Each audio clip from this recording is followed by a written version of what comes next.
Hello learners, welcome to Parkway. आज हम बात करेंगे chapter first for class 9। So let get start. Learners, chapter 1 जो है number system. So learners, number system का नाम सुनते ही हमारे माइंड में एक चीज आती है, टर्मोलॉजीज आती हैं कुछ, जैसे कि real number, whole number, prime number, co prime number, rational number, irrational number and etcetera. इस तरह से हमारे माइंड में कुछ आता है। बिल्कुल सही कहा आपने। ये जो नंबर्स हैं, ये सारे के सारे जो है उन्हें क्या बोलते हैं हम? Number systems. तो आज हम इन्हीं के बारे में बात करेंगे। तो मैं आज आपको जो बताने वाली हूँ, चैप्टर 1 का बेसिक बताने वाली हूँ सारा का सारा, कि चैप्टर फर्स्ट में हम क्या क्या टर्मोलॉजीज को पढ़ेंगे जिसके थ्रू हम लोग अपने क्वेश्चंस को सॉल्व करेंगे। तो वो सारे के सारे बेसिक्स जो है आपको क्वेश्चंस को सॉल्व कराने में बहुत हेल्पफुल रहेंगे। तो लेट गेट स्टार्ट। सबसे पहला पॉइंट मैंने मेंशन कर रखा है, a number r is rational number if be written in a form of p by q where p and q are a integer. अच्छा, आप लोगों ने पहले रैशनल नंबर के बारे में तो सुना ही होगा। रैशनल नंबर का मतलब क्या होता है?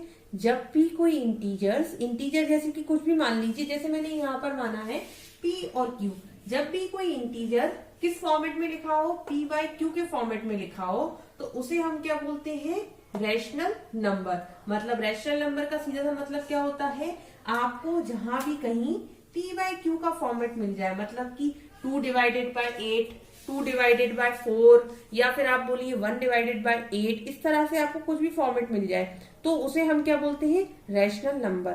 बट वहां कंडीशन रहती है कि r आपका जो क्या है, इंटीजर होना चाहिए। मतलब p और q जो है वो क्या होना चाहिए? इंटीजर। दैट मीन्स p और q always been an integer. Fine, ये डेसिमल नहीं हो सकते हैं, ये केवल और केवल क्या होंगे? इंटीजर्स होंगे। तो ये होता है हमारा क्या?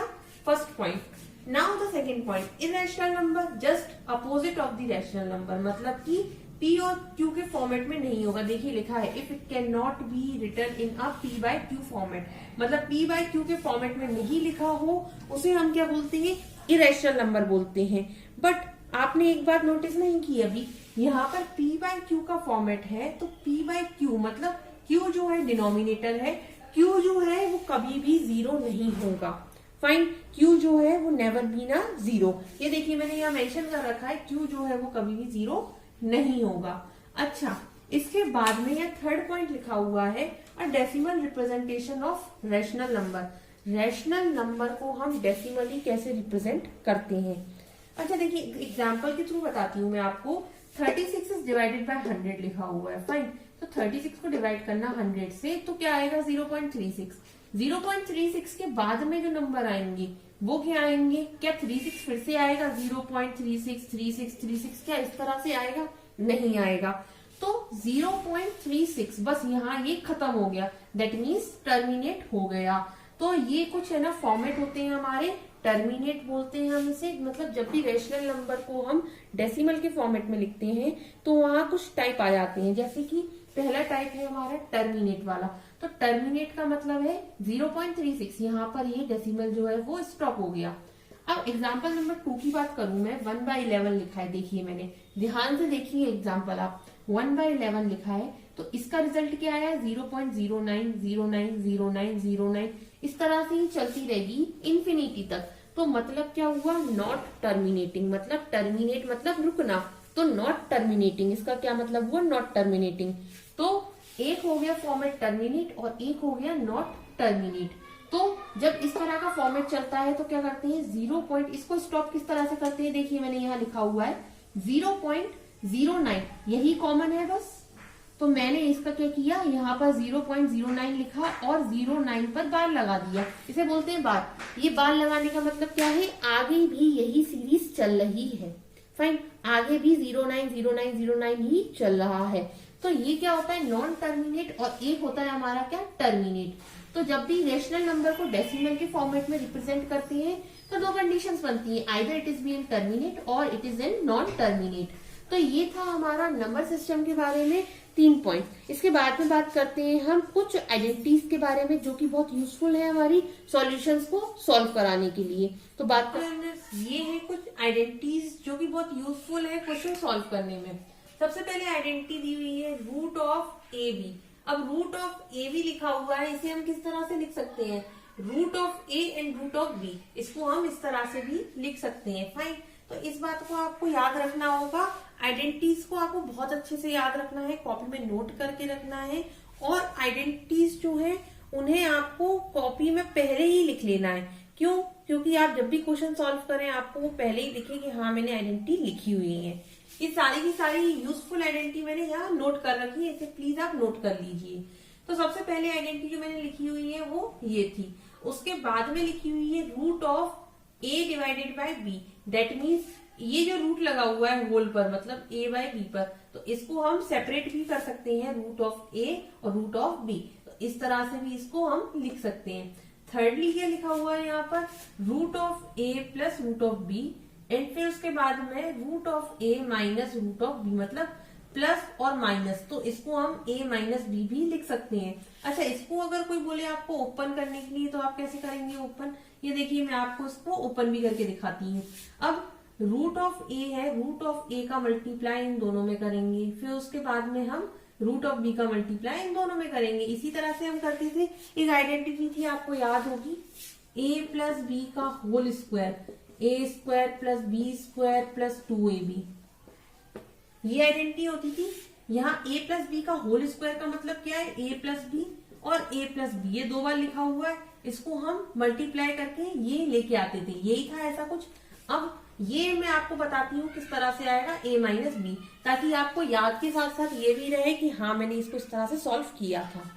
तो देखिए, सबसे पहले मैं रूट ए और रूट ए का मल्टीप्लाई करती हूँ, तो रूट ए और रूट ए का मल्टीप्लाई करेंगे तो क्या हो जाएगा, a आ जाएगा। फिर रूट ए और रूट बी का मल्टीप्लाई करेंगे तो रूट ए में माइनस रूट बी का मल्टीप्लाई कर रहे हैं, तो माइनस रूट ए root b.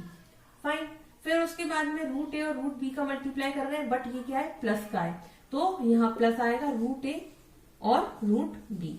Similarly root b और रूट बी का मल्टीप्लाई कर रहे हैं, तो क्या आएगा यहाँ पर, और यहाँ माइनस का साइन है, तो यहाँ क्या आ जाएगा, माइनस का बी।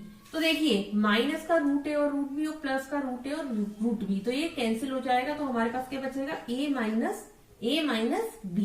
देखिए, ये हमारी आइडेंटिटी गेट हो गई। तो इसी तरह से इसको हम सॉल्व करते हैं। फाइन, तो ये था इस आइडेंटिटी का रिजल्ट, जो कि हमें अच्छे से याद करना है। नाउ द फोर्थ वन, देखिए फोर्थ वन आइडेंटिटी जो है वो भी सिमिलरली जो ये आइडेंटिटी लिखी हुई है वही है, वहां बस क्या है, रूट लगा दिया गया है यहाँ पर, और यहाँ रूट नहीं था, तो इसे भी इसी तरीके से ओपन करेंगे और मल्टीप्लाई करने के बाद में जो रिजल्ट आएगा वो ये रहेगा। Now moving toward the fifth one. अच्छा, फिफ्थ वन आइडेंटिटी जो है वो क्या है, इसमें a की पावर p मल्टीप्लाई a की पावर q। अब देखिए, एक चीज इसमें आपने देखी, यहाँ बेस सेम है, ये आपने पढ़ा होगा exponent and power. Exponent and power में क्या होता था, बेस होती थी और पावर होता था, तो वही है यहाँ पर, ये भी वही आइडेंटिटीज है एक्सपोनेंट एंड पावर्स की। तो यहाँ क्या है, ये बेस है और ये क्या है, पावर है। फाइन, तो एक्सपोनेंट एंड पावर आप थोड़ा सा रिकॉल करें तो आपको अच्छे से समझ में आएगा। ये यहाँ क्या दिया हुआ है आपको, a की पावर p और a की पावर q, तो a और a क्या है, सिमिलर है, तो हम क्या कर देंगे, इसको प्लस कर देंगे, a की power p plus q। Am I right?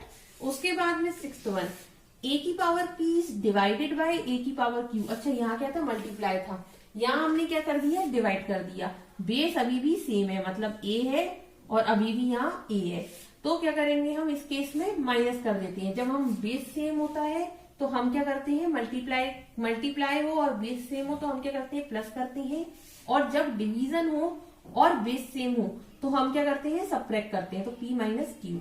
Now the next one, a की पावर p और होल की पावर क्या है, q है, तो p और q को हम मल्टीप्लाई कर देंगे यहाँ पर, सिंपल।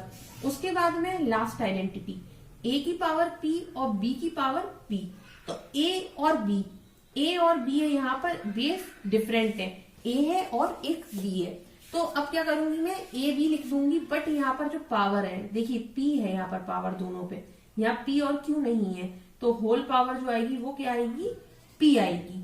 तो लर्नर्स, ये था कुछ बेसिक